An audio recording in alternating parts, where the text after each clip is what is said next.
Galera, então olha só, hoje a gente vai conversar sobre cultura do cancelamento. Eu queria chamar a sua atenção para a gente bater um papinho sobre isso, ok? Então eu vou convidar você agora para que você abra a sua Bíblia em Tiago, capítulo de número 3, versículo de número 9.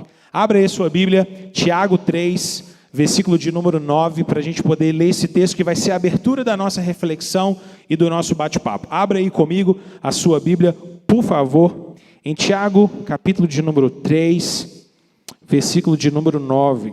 Cara, que tema desafiador falar sobre esse tema no nosso tempo e tentar refletir sobre as implicações dessa suposta cultura do cancelamento a partir de uma visão cristã. Eu gastei um bom tempo refletindo sobre isso e pensando sobre o que a gente poderia compartilhar aqui, e eu acho que tem muita coisa para a gente falar. Então preste atenção agora aqui em mim para a gente poder conversar um pouquinho a respeito disso. Tiago capítulo 3, versículo de número 9, vai aparecer aí para você já na tela também. Diz assim a palavra de Deus: com a língua bendizemos o Senhor e Pai, e com ela amaldiçoamos os homens, feitos à semelhança de Deus. Da mesma boca procedem bênção e maldição. Meus irmãos, não pode ser assim. Meus irmãos, não pode ser assim.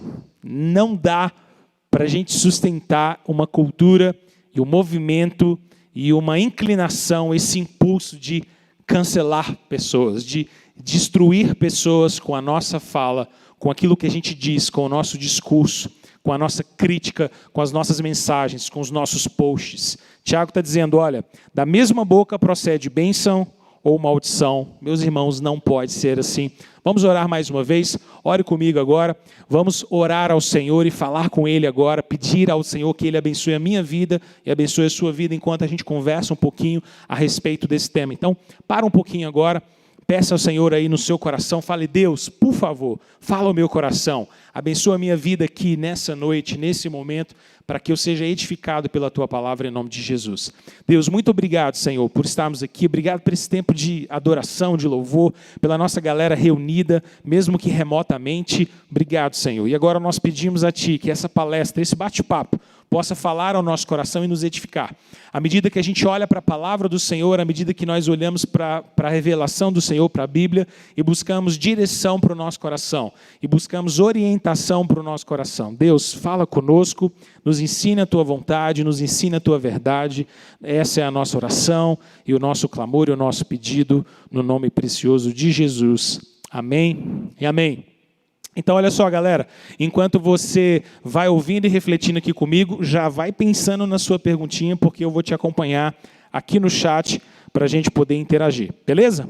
Vamos embora. Vamos falar então sobre qual é o nosso problema. Galera, desde 2017, basicamente, eu pesquisei um pouquinho sobre isso e alguns falam que 2017 foi possivelmente o ano em que esse termo, cultura de cancelamento ou cancelamento, começou a se tornar um pouco mais popular. Na minha pesquisa, eu percebi que possivelmente isso começa no ano de 2017, mas ganha um boom no ano de 2019. Há um dicionário chamado Dicionário Macquarie, eu acho que é assim que pronuncia, em que considerou esse termo o termo mais importante no ano de 2019. Ou seja, de 2017 para cá, a gente pode dizer que esse termo, cancelamento ou cultura de cancelamento, se torna algo bem presente, algo bem comum. Falar sobre cancelar pessoas, sobre cultura de cancelamento, se tornou algo bem assim, vigente, comum e talvez um pouco mais popularizado. Mas no final das contas, o que é essa ideia de você lidar com uma cultura do cancelamento? Basicamente, a cultura do cancelamento diz respeito a um movimento de linchamento virtual. Exatamente essa a ideia. A ideia é basicamente você linchar pessoas, só que fazer isso como algo virtual. Ao invés de linchar uma pessoa em praça pública, ao invés de apedrejar uma pessoa, ao invés de exercer alguma violência real sobre ela, é uma forma de fazer essa violência através de meios virtuais, através de redes sociais, cancelar, destruir, assassinar reputação. Se existe uma característica muito interessante a respeito dessa cultura do cancelamento, é que um simples erro, ou que mesmo que não seja simples, um erro de uma pessoa se torna basicamente a definição da identidade dessa pessoa. Se ela pisou na bola com alguma coisa, se ela disse algo incorreto, se ela disse algo fora do espírito do tempo, fora da mentalidade vigente, ponto. Ela pisou na bola e esse erro é basicamente estampado como a identidade dessa pessoa. Então, se fulano disse isso, se ele fez isso, então ele é isso. A partir de agora, ele é isso e por isso mesmo a gente precisa cancelar essa pessoa. A cultura do cancelamento, ou eu prefiro talvez não chamar exatamente de uma cultura de cancelamento, mas esse movimento de cancelar outras pessoas, basicamente essa ideia de cancelar qualquer um que diz ou que faz alguma coisa que está fora do espírito do tempo, daquilo que é aceitável, daquilo que o nosso tempo, a nossa geração diz que é tolerável. Se alguém pisa na bola, se alguém pisa além dessa linha, pronto, agora você tem um problema gigante, porque essa pessoa vai ser cancelada, a reputação dela vai ser assassinada, vai ser destruída, e essa pessoa vai ser aniquilada nas redes sociais. Basicamente, você vai juntar uma massa de outras pessoas que vão se unir em torno de um propósito único, que é destruir a reputação de alguém. É interessante que alguém já disse que o ódio ele é capaz de ajuntar pessoas em torno de um propósito muito mais facilmente do que o amor. Amar no mesmo propósito talvez não seja tão aglutinador quanto o ódio. E é exatamente isso que a gente vê no movimento de cancelamento. Pessoas se ajuntando, pessoas dos mais diversos lugares, dos mais diversos panos de fundo, de backgrounds diferentes, de regiões diferentes, se ajuntando em prol de cancelar alguém, de demonstrar ódio por alguém, e faz isso de uma maneira muito voraz, muito desejosa, muito odiosa, cheio de violência, ainda que essa violência supostamente dentro de um ambiente mais civilizado, né? Supostamente. Né? Você não vai linchar alguém em praça pública, mas você vai assassinar a reputação dessa pessoa dentro desse ambiente das mídias sociais. Interessante que a gente pode refletir que talvez o grande pano de fundo para todo esse movimento em prol de cancelar pessoas tenha também a ver com o fato de que, à medida que as redes sociais são uma plataforma para que nós tornemos as nossas vidas em objetos, tornamos as nossas próprias histórias e biografias em mercadorias a serem vendidas, no final das contas, essas grandes plataformas, como o Instagram e tantas outras, acabam se tornando lugares em que, pelo marketing digital, a nossa vida está ali, sujeita a críticas, sujeita a ser aprovada ou cancelada. Ou seja, a nossa identidade é exposta nessas timelines como se fossem produtos à venda.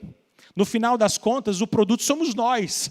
A plataforma está lá, mas para vender essas identidades, essas biografias, que nos stories vão contando pequenas histórias e trechinhos da sua própria vida, e cada vez mais nós vamos nos abrindo nas redes sociais para sermos objetos, para sermos commodities, estamos ali para sermos vendidos, para sermos divulgados, para que as pessoas possam consumir esse produto que, no final das contas, somos nós mesmos. E talvez essa abertura seja muito perigosa, porque abre um espaço gigantesco para que essa violência do cancelamento possa se manifestar tão publicamente. Então, cara, preste atenção. Eu quis pintar nessa primeira fala o tamanho do problema que a gente tem enfrentado e o que significa, no final das contas, essa grande cultura do cancelamento. O que é isso? Como é que nós lidamos com isso? Mas agora, eu queria te fazer pensar um pouquinho sobre o que a Bíblia diz sobre isso. Então, preste atenção aqui em mim, olha para a sua Bíblia agora, para o texto de Tiago, capítulo 3, versículo 9, que eu quero te fazer pensar um pouquinho sobre o que a Bíblia nos ensina a respeito desse ímpeto, dessa capacidade, dessa disposição de cancelar pessoas, de destruir reputações. Quando a gente olha para Tiago 3, versículo de número 9, eu quero reler o texto com você agora. Se a galera puder, coloca na tela para nós. Tiago diz, olha, com a língua bendizemos ao Senhor e Pai, e com ela amaldiçoamos os homens feitos à semelhança de Deus. Da mesma boca procedem bênção e maldição. Meus irmãos, não pode ser assim. Eu vou pedir para esse texto ficar aí congelado na tela um pouquinho, para você ficar com ele e prestar bastante atenção no que eu vou te dizer. Eu queria chamar a sua atenção para 3 pontos bem importantes sobre o que a Bíblia nos diz. Primeiro, a partir desse texto, a gente pode compreender que a palavra de Deus está nos ensinando que o nosso falar, de que a nossa língua, a nossa fala, a nossa capacidade de dizer as coisas, deveria ser usado para servir ao Senhor e para dar glória a Ele. Tiago está nesse capítulo de número 3 inteiro falando sobre o domínio da língua. O capítulo de número 3, basicamente, até o versículo de número 12, pelo menos, Tiago está fazendo uma grande discussão sobre como eu e você controlarmos a nossa língua, a nossa fala, é um sinal de sabedoria e de maturidade. Se eu me controlo, se eu controlo aquilo que eu falo, se eu tenho discernimento no que eu vou falar, se eu tenho sabedoria para dizer as coisas, ótimo. Então isso é um sinal de grande maturidade cristã. E Tiago está chamando a nossa atenção, em primeiro lugar, para que a gente possa perceber que o nosso falar deveria ter o propósito de servir ao Senhor. A gente deveria usar o nosso falar para que a glória fosse dada a Deus, para que o Senhor fosse glorificado. Esse é o objetivo, esse é o grande propósito. Glorificarmos ao Senhor à medida que falamos aquilo que edifica ao próximo e que edifica também a nós mesmos e que, por consequência, glorifica o próprio Deus. A nossa fala, o nosso falar, não deveria ser um instrumento de ódio. A nossa fala não deveria ser uma arma contra o outro. A nossa fala deveria ser um instrumento para que a gente pudesse servir o próximo e glorificar ao Senhor. A gente poderia se engajar, e podemos nos engajar em boas discussões, reflexões saudáveis, discutir assuntos críticos, complicados, às vezes, inclusive, num ambiente um pouco mais carregado, de apresentar pensamentos diferentes e tentar chegar a uma conclusão, mas de uma maneira sadia, edificante. Tiago está chamando a nossa atenção de que com a nossa língua nós podemos abençoar, nós podemos dar glória a Deus, mas a gente tem uma tendência a pensar e a usar a língua para amaldiçoar. E é isso que eu quero chamar a sua atenção nesse primeiro ponto. Segundo lugar, a gente percebe que Tiago está nos dizendo, no capítulo 3 inteiro, mas nesse versículo em especial, que o nosso falar, que a nossa língua, sem a graça de Deus, se torna um instrumento de morte. É interessante porque o versículo de número 9, Tiago está dizendo, olha, com a língua bendizemos ao Senhor, mas com a língua também amaldiçoamos os homens, que são feitos à imagem e semelhança de Deus. Interessante porque, de alguma maneira, Tiago aqui, no capítulo 3, 9, está dialogando com algo que a gente encontra lá em Gênesis, capítulo de número 9. Em Gênesis, capítulo de número 9, é dito que nós não deveríamos tirar a vida do nosso próximo, porque o nosso próximo foi feito à imagem e semelhança de Deus. Tiago agora, num outro contexto, está dizendo, sim, não apenas nós não devemos tirar a vida do próximo, mas nós também não deveríamos amaldiçoar o próximo. Nós não deveríamos usar a nossa fala para destruí-lo, porque ele também foi feito à imagem e semelhança do Criador. Tiago está nos dando um motivo, olha, a nossa língua, o nosso falar, não deveria ser usado como instrumento de morte, porque no final das contas, assassinar a reputação de alguém, destruir alguém com palavras, maldizer essa pessoa, a criar calúnias e movimentar uma massa de opiniões contra alguém, é uma forma de você assassinar a reputação dessa pessoa, de você ir contra ela, militar contra o nome dela, contra a honra dela. Embora pareça civilizado, porque ninguém está tirando a vida de ninguém, ninguém está apedrejando ninguém, mas não é tão civilizado assim nada. É uma forma de destruir alguém. Talvez porque a pessoa disse algo questionável. Talvez porque alguém postou algo que fugiu daquilo que é aceitável por uma determinada comunidade, por um determinado grupo, ou para o espírito do nosso tempo. Nosso falar, sem a graça de Deus, se torna um instrumento de morte. Mas, em terceiro lugar, eu queria chamar a sua atenção para o terceiro ponto do que a Bíblia nos diz sobre isso. Em terceiro lugar, a gente também aprende que o nosso falar, quando controlado por Deus, quando controlado por maturidade espiritual, pode se tornar um instrumento para servirmos o nosso próximo, e isso é uma demonstração e um sinal de maturidade. Por todo o contexto que Tiago está dizendo, ele está nos fazendo pensar, olha, preste atenção, a sua língua precisa ser controlada. Ela precisa, de alguma maneira, ser tolhida, você precisa amarrá-la de alguma maneira e segurar. Ele chega a usar ilustrações no capítulo 3, dizendo, ó, assim como animais precisam de freio, a gente precisa frear também o nosso falar. Porque se tiver maturidade, tiver sabedoria, então aquilo que a gente fala não vai se tornar um instrumento de morte, de amaldiçoar, mas de bênção, de graça, de edificação. Então a ideia de Tiago aqui é que aquilo que nós falamos pode se tornar, no final das contas, um instrumento para abençoar outras pessoas. Mas bem, preste atenção nisso que eu vou te dizer. A gente olha para tudo isso que a Escritura diz, a gente percebe isso que Tiago está nos alertando, a gente percebe que a própria Escritura, não apenas aqui em Tiago, mas em outros tantos lugares, nos lembra sobre como nós deveríamos não amaldiçoar as pessoas, como nós deveríamos falar aquilo que é edificante. Paulo fala isso em Efésios. O Senhor Jesus nos exorta a não chamarmos o nosso irmão de tolo. A palavra nos ensina em tantos lugares, o livro de Provérbios está cheio de orientações sobre como dominar a nossa fala, sobre como fugir do insulto, da palavra frívola, da palavra sem propósito. Ou seja, a Bíblia está recheada de orientações que Tiago resume muito bem aqui no versículo de número 9, nesse capítulo 3, dizendo que a nossa língua pode ser usada para bênção ou para maldição.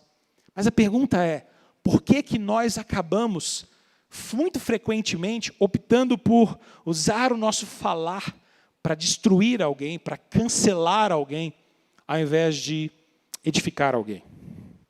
Por quê? E aqui eu queria tentar fazer você refletir comigo sobre um aspecto religioso, um aspecto mais profundo desse problema. Por que é que existe uma cultura de cancelamento? Por que é que existe uma intenção e uma disposição no coração das pessoas de cancelar outros? Por quê? Eu quero te propor pensar isso um pouquinho mais profundamente.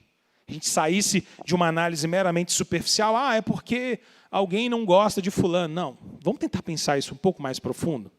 Reflita comigo, então, sobre 3 aspectos que eu queria chamar a sua atenção nessa palestra. Primeiro, de que talvez nós agimos assim e de que existe essa disposição de uma cultura de cancelamento ou de cancelar pessoas, porque desde que o pecado entrou no mundo, o ser humano tem prazer em massacrar e em silenciar outras pessoas. Desde que o pecado entrou na história humana, desde que o pecado nos marcou e afetou a nossa natureza e nos inclinou àquilo que é mal, existe uma disposição prazerosa no coração do homem, no coração do ser humano, de destruir pessoas, de massacrar pessoas, por causa de inveja e por causa de ódio. Uma inveja que se torna, no final das contas, uma grande cobiça, e uma cobiça que, no final das contas, desemboca em violência. Eu invejo aquilo que o outro tem. E, de repente, eu não apenas invejo aquilo que o outro tem, mas eu cobiço mesmo, eu tenho sede de ter aquilo que ele tem. Por que ele tem o prestígio que ele tem? Por que ele tem os seguidores que ele tem? Por que ele tem a aprovação que ele tem? E quando eu percebo uma forma agora de exercer violência contra esse outro, eu acabo fazendo isso. A gente percebe que muito cedo na história do homem, quando o pecado entra na nossa história, esse ímpeto violento já faz parte da nossa natureza pecaminosa. Quando a gente olha para uma história como de Caim e Abel, a primeira história de violência da história, das Escrituras, a gente percebe exatamente Caim rejeitando seu irmão, porque a oferta de Abel foi aceita por Deus, mas não a sua. E agora, ele não consegue ter o que Abel tem. Ele não consegue ter a aprovação de Deus, ele não consegue ter a aprovação dos demais. Os seus pais possivelmente souberam que a sua oferta não foi aceita pelo Senhor e ele não consegue lidar com isso. A inveja corrói seu coração, a cobiça corrói seu coração. E o pecado está à porta do coração de Caim. E ele acaba deixando a porta ser aberta. Ele acaba deixando a cobiça dominar o seu coração, o ódio dominar o seu coração, e ele tira a vida do seu irmão. Desde que o pecado entra no mundo, existe uma espécie de um deleite no coração do homem, de massacrar outros. Eu quero que o outro tenha. E aí esse sentimento de querer o que o outro tem se torna uma inveja profunda, uma cobiça profunda, um ódio profundo, que desemboca em violência. A gente percebe isso nas histórias bíblicas, a gente percebe isso na história de um modo geral. A violência sempre acompanhando. esse poder violento, essa inclinação de vingança, de ódio, de querer o que o outro tem. E muitas das vezes é só preciso uma fagulha, é só preciso um deslize para que você possa, ou para que alguém possa se apropriar daquilo e dizer, bom, agora eu vou conseguir, agora eu destruo, agora a gente massacra, agora a gente cancela. Segundo, talvez essa inclinação para o cancelamento tenha a ver com o fato de que o cancelamento é uma forma também de nos sentirmos puros. O cancelar outras pessoas é uma maneira da gente se sentir puro de vingança, aniquilando o outro que supostamente é o errado. Ele é errado. Então, se nós cancelarmos, se nós descarregarmos a violência sobre ele, então talvez a gente possa apaziguar tudo de novo. A cultura do cancelamento funciona basicamente assim, não é? Alguém nas redes sociais diz algo que não deveria ter dito. Alguém faz algo que é questionável ou que é politicamente incorreto. Então isso vem à tona. E através da multiplicação de memes e de posts e de replicações na internet, há uma espécie de ajuntamento cheio de ódio para dizer, fulano precisa ser cancelado. Então contas são esvaziadas, seguidores em massa vão saindo, haters vão escrevendo mensagens e mais mensagens odiosas, enchendo aqueles feeds de mensagens. A reputação daquela pessoa é destruída. É como se aquilo que ela tivesse dito tirasse aquela paz e aquela harmonia. E agora, com esse desejo de vingança, de pureza, é preciso aniquilar. Vamos acabar com isso. Cancela, acabou. Cancelou? Então agora, supostamente, fez paz de novo. No final das contas, o cancelamento, ou a cultura do cancelamento, é basicamente uma forma de descarregar essa violência que está no coração dos homens. Civilizada, aceitável, digital, mas no final das contas é também uma forma de descarregar essa violência toda.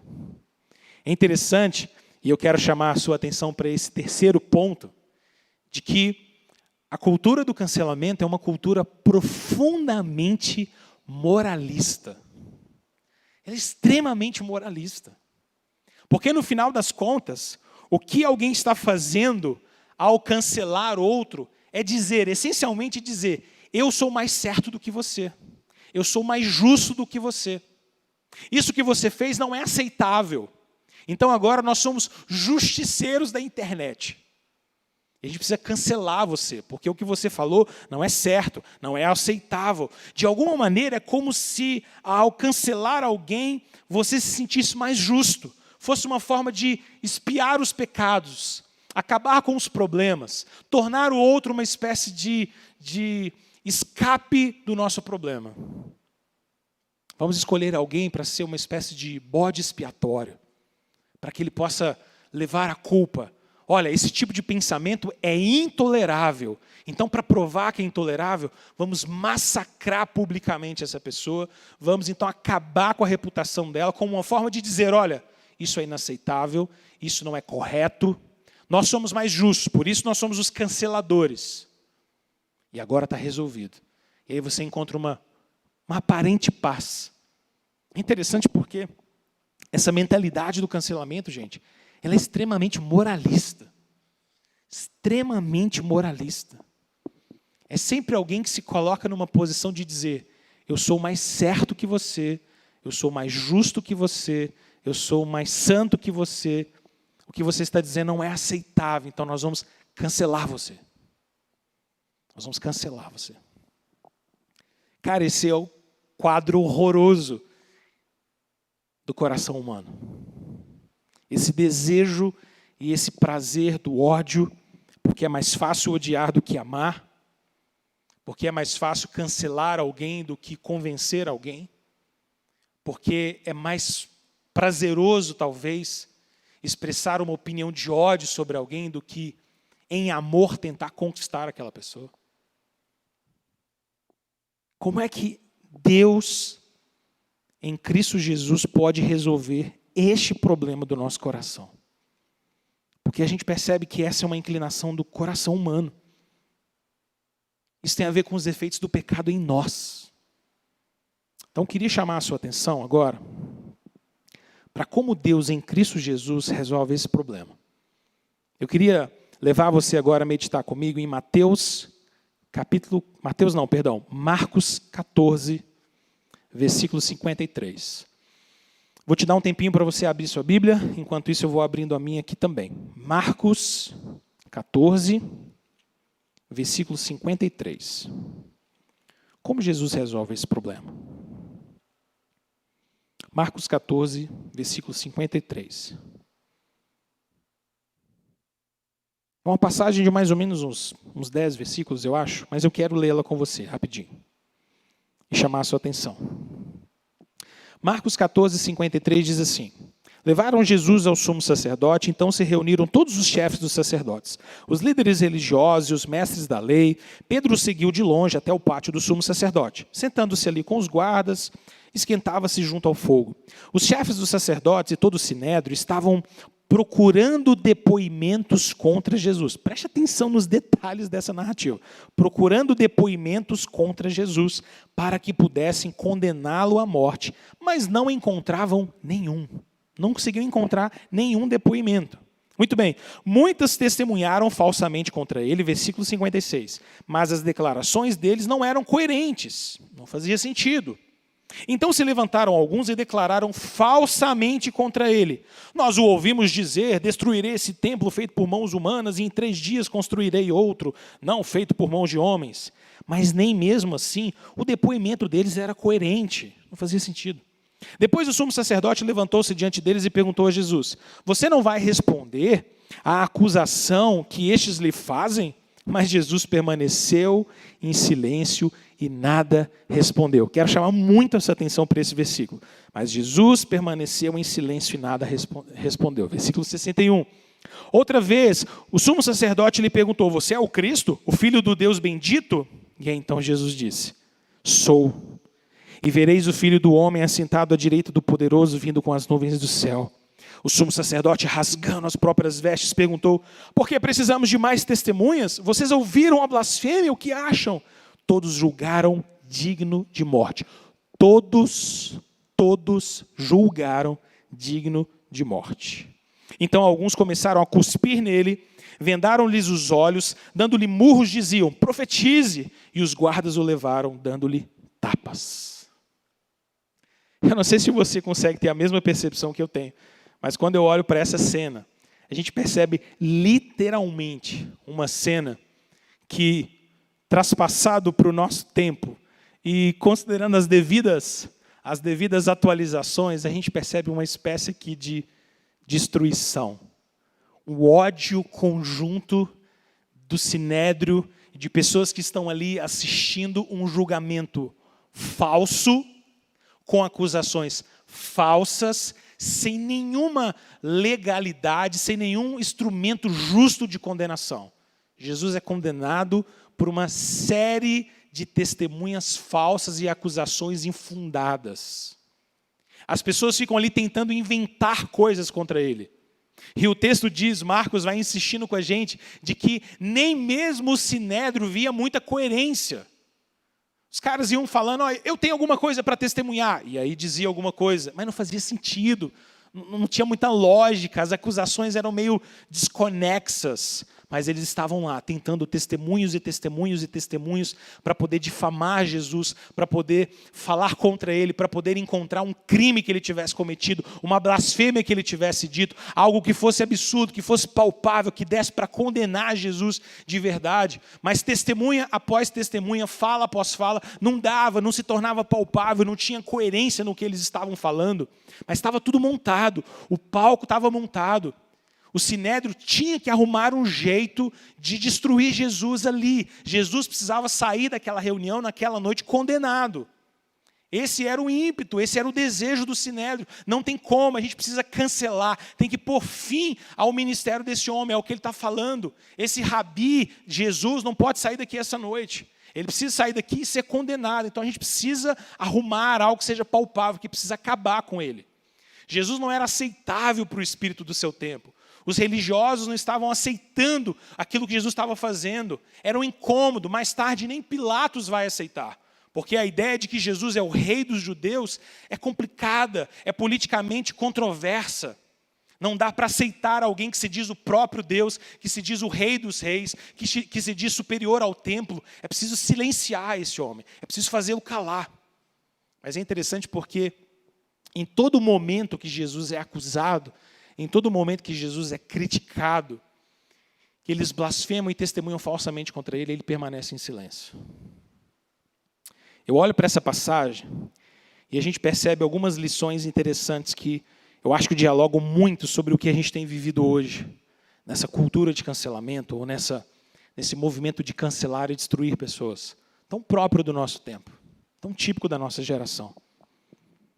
Primeiro, eu queria chamar a sua atenção para o fato de que Jesus se submeteu ao mecanismo mais cruel do seu tempo para salvar aqueles que de fato mereciam condenação. Jesus justo. Na boca de Jesus não havia nenhuma palavra errada. Nele não havia pecado, crime algum. E ele se submeteu ao mecanismo mais cruel do seu tempo. Debaixo da acusação falsa do Sinédrio. Debaixo da acusação e do juízo de Roma.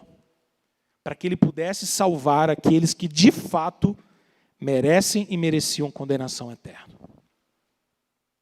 Quando a gente olha para isso, a gente percebe que Jesus manifesta na sua morte o aspecto religioso do cancelamento. Sabe por que Jesus revela o aspecto religioso do cancelamento?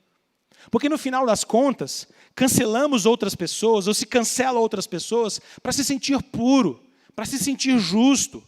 É para silenciar o outro e no final das contas dar vazão à maldade do coração humano.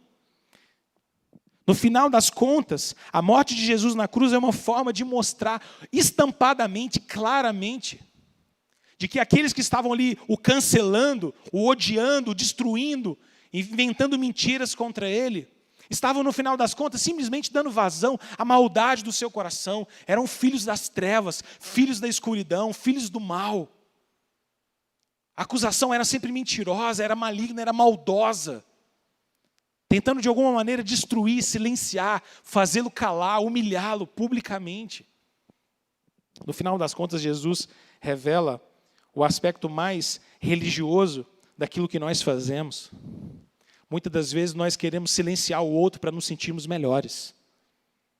Para que a gente possa sentir mais justo. Para que a gente possa sentir mais puro, para resolver. Mas Jesus nos salva, não salvando a si mesmos. Jesus nos salva na cruz, não salvando a si mesmo. Ele não tinha pecado, mas ele se fez pecado por nós.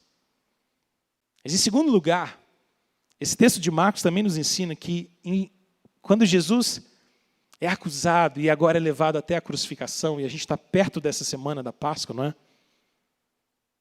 Jesus também nos ensina como em todo o tempo ele não abriu a sua boca e se sujeitou à vontade do Pai. Preste atenção nisso. Jesus não abriu a sua boca. O versículo que nós lemos diz claramente isso. Versículo de número 61. Mas Jesus permaneceu em silêncio e nada respondeu. Tantas acusações falsas. E Jesus em silêncio. Como um cordeiro, Jesus foi levado para o matadouro. Ele que tem todo o poder, não usou o seu poder, mas se rendeu ao mecanismo de maldade do seu tempo e morreu por nós na cruz. Ele que é o leão, se fez um cordeiro. Ele que tem todo o poder, não tomou por usurpação ser igual a Deus, mas se entregou e se humilhou até a morte de cruz. E Jesus foi condenado e morreu na cruz para nos salvar. Jesus não praguejou, Jesus não blasfemou, Jesus não revidou, Jesus não tentou se vingar, Jesus não abriu sua boca para destruir aqueles que o acusavam, para desmenti-los. Não. Jesus silenciou e confiou na vontade do Pai. Ele se rendeu à vontade do Pai, porque ele já tinha dito tudo o que ele precisava dizer, a quem deveria dizer, lá no Getsemane. Se possível, Senhor, afasta de mim esse cálice, mas que não seja feita a minha vontade, mas a tua. Agora, em silêncio, ele se sujeita à vontade de Deus e aceita a maldade dos homens, em silêncio, sem revidar. E acaba, no seu silêncio, revelando o grande poder na cruz. Porque o grande poder da cruz é o lugar onde Deus resolve o verdadeiro e mais profundo problema do nosso coração. que é o pecado. No final das contas, todos temos falhas. No final das contas, todos merecemos a condenação. E a cruz é o instrumento pelo qual Deus derrama graça e perdão sobre nós. A maldade dos homens, a corrupção dos homens, a mentira dos homens, cria todo o palco para que Jesus fosse crucificado. Mas Jesus, no final das contas, é aquele que dá a sua própria vida. Ninguém a tira de mim, eu mesmo a dou. Ele se entrega por nós, puro, reto, sem nada que o fizesse menor, condenável. O justo morrendo pelos injustos, para que na cruz nós pudéssemos ter vida. O que a gente aprende com isso sobre essa reflexão a respeito de cancelamento?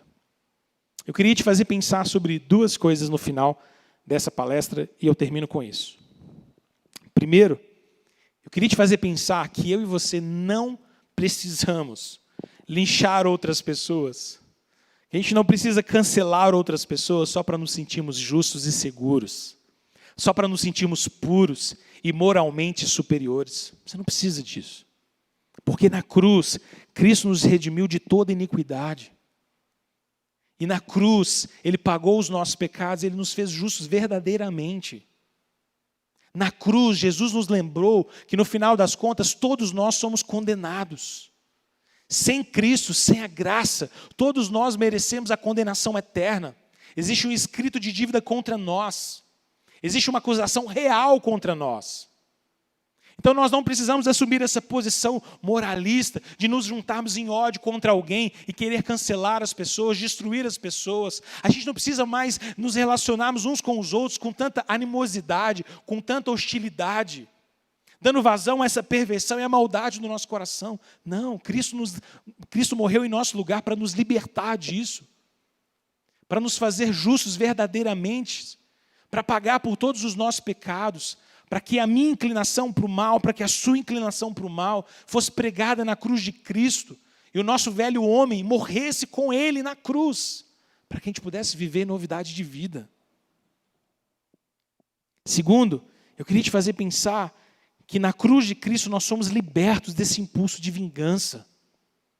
Nós somos libertos desse impulso de cancelamento, porque a cruz nos lembra, gente, que todos nós somos canceladores potenciais. Nós não somos apenas alguém que pode sofrer cancelamento, isso também, mas todos nós somos canceladores em potencial. Todos nós temos essa potência, essa possibilidade, porque nós somos pecadores. Mas a nossa culpa foi expiada na cruz. Mas na cruz, Cristo resolveu o problema da nossa culpa. Cristo resolveu o problema do nosso pecado. Então agora a gente não precisa mais cancelar outras pessoas só para você se sentir mais santo, mais justo. Não é assim, isso não vai funcionar. Esse é o meio maligno de resolver o problema do coração humano. Esse é o meio que não funciona. A única maneira de lidar com isso é a cruz de Cristo. Agora nós somos libertos desse impulso de destruição, desse impulso de vingança, e podemos nos relacionar uns com os outros em amor, em graça, em perdão. Perdoar uns aos outros, mesmo quando alguém falha. Perceber que essa pessoa não merece ser linchada publicamente e cancelada. Não. Se ela falhou, eu também falho. Nós somos marcados por isso, o pecado está em nós. Não é um erro que define a identidade de alguém. Por que não conversar? Por que não discutir? Por que não bater um papo e tentar chegar em uma solução? Por que não tentar convencer pessoas a se arrepender talvez de alguma postura? Refletir com elas, pensar com elas.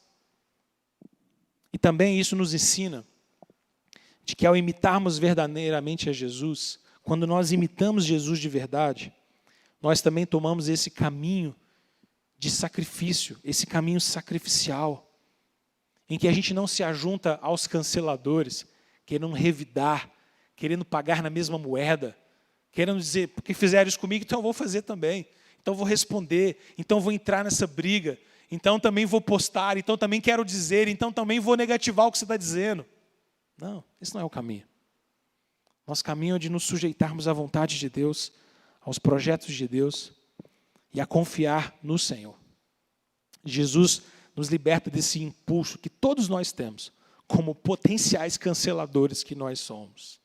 Essa palestra eu não queria tanto te falar sobre o perigo de nós sermos vítimas de alguém nos cancelar, mas sobre como nós somos potenciais canceladores, que somos libertos pela cruz de Cristo, que de fato nos mostrou que todos nós somos pecadores, falhos, e carregamos culpa, estamos debaixo da ira de Deus, se a graça de Cristo não nos envolver. Mas a cruz é o caminho de vida para nós, é a porta de entrada para a vida eterna para nós. E a cruz de Cristo nos ensina de que todo o nosso pecado foi cravado em Cristo. Toda a violência dos homens estava lá, mas na fraqueza de Cristo, Ele demonstrou todo o seu poder, toda a sua força, toda a sua glória. Ele é mais poderoso do que os homens. Ele é mais poderoso do que a maldade dos homens, do que a mentira dos homens, porque Ele é o Rei da glória. E Ele nos salvou, Ele nos redimiu. E agora seguir Jesus e obedecer a Jesus é também abraçar o perdão e a graça e o amor nos nossos relacionamentos os mais diversos. Percebendo que a gente não precisa demonstrar a nossa superioridade sobre o outro para nos sentirmos melhores. Pelo contrário, nós servimos ao outro, perdoamos, amamos, nos entregamos. E nos sacrificamos, se necessário for, para ganhar alguns, para que eles conheçam a Cristo, conheçam a verdade e não se rendam à mentira, ao engano, à violência, ao ódio. Que eu e você possamos aprender com o Senhor Jesus de todo o nosso coração e a refletirmos sobre essas verdades na nossa vida. Amém? Eu queria orar por você e depois dessa oração a gente voltar para tentar responder algumas perguntas aqui no nosso chat. Eu já vi que tem 1 ou 2 ou 3 perguntinhas aqui. A gente vai fazer uma oração então agora, pedir ao Senhor para que Ele possa tratar isso no nosso coração. Porque eu e você somos potenciais canceladores. Através da nossa fala, através de uma crítica dura demais, através de uma postagem dura demais, através de uma opinião nas mídias, é apenas a minha opinião, mas talvez seja tão duro, seja uma forma simplesmente de massacrar os outros e nos mostrarmos moralmente superiores. Vamos orar para que Deus possa tratar isso no nosso coração, em nome de Jesus. Deus, muito obrigado, Pai, porque o Senhor nos lembra de que na cruz de Cristo o Senhor nos perdoou, nós que somos todos pecadores e sim, verdadeiramente merecedores da condenação eterna. Por causa do pecado, nós de fato merecíamos estar debaixo de morte, estarmos debaixo de juízo, mas a cruz de Cristo nos liberta disso. O Senhor Jesus nos salva disso. Ele é o nosso mediador. Ele nos dá a graça, Ele nos dá a salvação e Ele nos possibilita, Deus, viver nesse mundo sem que tenhamos, de alguma maneira, tentar demonstrar nossa superioridade, nosso poder, nosso domínio sobre o outro através de violência, seja física, seja com as nossas palavras. Nós não precisamos disso porque quando somos fracos é que somos fortes. Quando assumimos o caminho do Calvário, quando tomamos a nossa cruz, quando damos a outra face, quando não revidamos, aí sim, Senhor, é que manifestamos verdadeira força espiritual. Só o perdão pode colocar fim a uma cultura de cancelamento. Só a graça pode colocar fim a uma cultura de cancelamento, em que não nos julgamos tão superiores aos outros, em que não nos colocamos numa postura de juízes uns dos outros, em que não nos sentimos superiores uns aos outros, mas pelo contrário, nos colocamos como servos uns dos outros em amor. Deus, só a cruz de Cristo nos ensina isso, porque Ele que não tinha nenhum pecado, porque Ele, Jesus, que não tinha nenhuma acusação verdadeira contra Ele, se fez pecado por nós, foi cravado na cruz, absorveu toda a maldade dos homens, tomou do cálice da ira santa de Deus, e na sua morte venceu o poder da morte. Só Jesus, só a cruz nos liberta disso. Deus, traz graça ao nosso coração e nos faz ser imitadores de Cristo, em amor verdadeiro uns pelos outros, e não cedermos a essa potência de canceladores que existe no nosso coração. Livra-nos disso, Senhor, em nome de Jesus. Amém. Amém. Beleza, galera, agora é a hora das perguntinhas. Vou chamar a Liquinha para já, daqui a pouquinho, já ficar aqui a posto, se quiser. E vocês vão mandando perguntinhas aí. Meu WhatsApp? Opa, a galera já agilizou minha vida aqui. Coisa boa. Coisa boa. Oh, que é isso? Algumas perguntinhas, então, aqui para nós. Pergunta número 1. Esse movimento do cancelamento não seria uma forma de doutrinar as pessoas no politicamente correto, pós-moderno? Eu acho que sim. Eu acho que sim. Eu acho que é totalmente uma forma de doutrinar o povo no politicamente correto, porque no final das contas, quem é que é cancelado? Alguém que fala alguma coisa que está fora do espírito do tempo. Tá? Você pisou na bola, você falou alguma coisa que não é politicamente aceitável, que não é politicamente correto, então vamos cancelar você. Então, no final das contas, eu acho que sim, eu acho que sua pergunta tem razão. É uma forma de doutrinar as pessoas para todo mundo começar a aceitar só aquilo que o espírito do nosso tempo julga como certo. Por isso que eu disse, é muito moralista esse negócio de cancelamento. Pergunta número 2. Como lidar com os hereges sem cancelá-los? Ou isso seria inevitável? Cara, eu acho que existe sim como a gente lidar com o herege sem cancelá-lo. Quando a gente lida com ideias e não com difamação. Quando o nosso argumento não é o que a gente chama de esse argumento ad hominem, né? Quando você quer destruir a imagem de uma pessoa, mas você lida com ideias. Então vamos confrontar a ideia, vamos mostrar que essa ideia é incorreta, essa ideia não faz sentido, essa ideia é ridícula, essa ideia é ilógica, mas não necessariamente apelar para esses ataques pessoais, de querer difamar a pessoa, de querer, vamos dizer assim, ele está falando isso porque ele é isso. Porque o que acontece é que a política do cancelamento ela é muito identitária.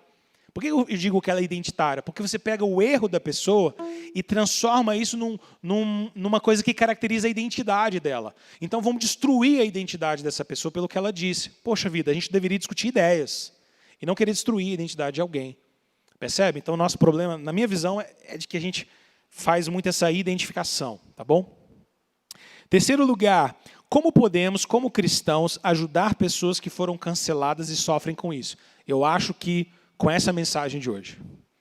Porque quando a gente olha para a cruz de Cristo, quando a gente olha para Cristo, a gente percebe que Jesus nos chama para esse lugar, que não é um lugar de passividade com relação à violência, mas é um lugar de confiança em Deus, porque a violência no coração humano sempre vai existir. Os homens sempre, entre aspas, cancelaram os outros.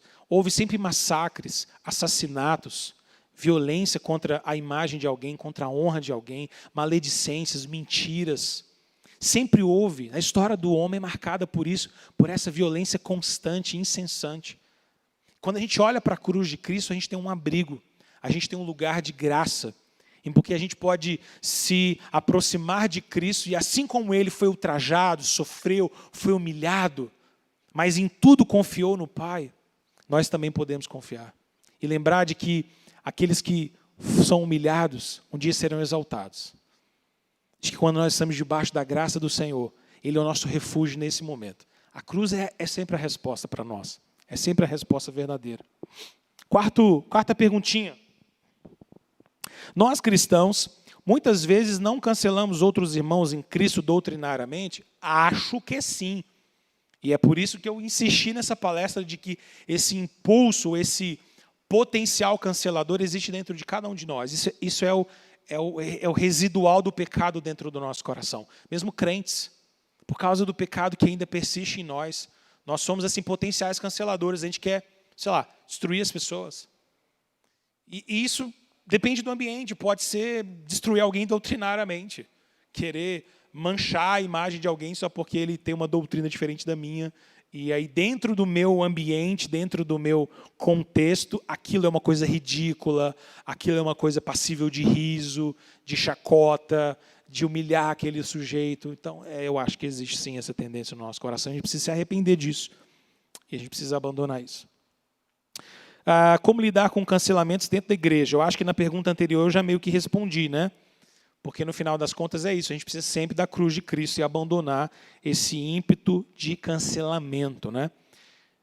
Sexta ou sétima pergunta, por que chamar isso de cancelamento? Cara, não sei por que deram esse nome, rigorosamente falando, mas esse termo surge lá em 2017, mais ou menos, como uma ideia de que você cancela, né? Você para de seguir, você abandona, eu quero cancelar isso, eu não quero mais isso. É como se fosse um produto, né, que você não quer mais. É por isso que muitos autores têm mostrado como é que isso tem a ver com o mundo do marketing, né, de um produto que está sendo cancelado. Eu comprei, mas eu não quero mais. Então, eu entro lá, faço uma contestação e peço cancelamento.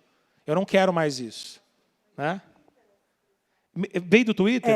Fala, Liquinha. Liquinha vai responder. Começou no Twitter, né? O pessoal tinha justamente essa questão nos Estados Unidos, né, de você não querer aquele produto porque ele era ruim. Então, você cancelava, e aí isso aconteceu com as pessoas. Elas começavam a vir com ideias ruins, e aí você cancelava aquele pensamento, falando, eu rejeito esse pensamento, e aí eu não quero mais. Daí começou no Twitter, passou a ser um trending topic, né? E aí o pessoal foi... enfim, questão da internet. Né? Top, é isso aí. Então, no final das contas, é essa mentalidade. Né? Eu larguei o Twitter um bom tempo, porque foi muito engraçado como é que eu sofri essa coisa do cancelamento. Assim, eu não fazia quase nada no Twitter, meu Twitter quase não tinha seguidores nenhum. Era só eu lá vendo as notícias e acompanhando as discussões.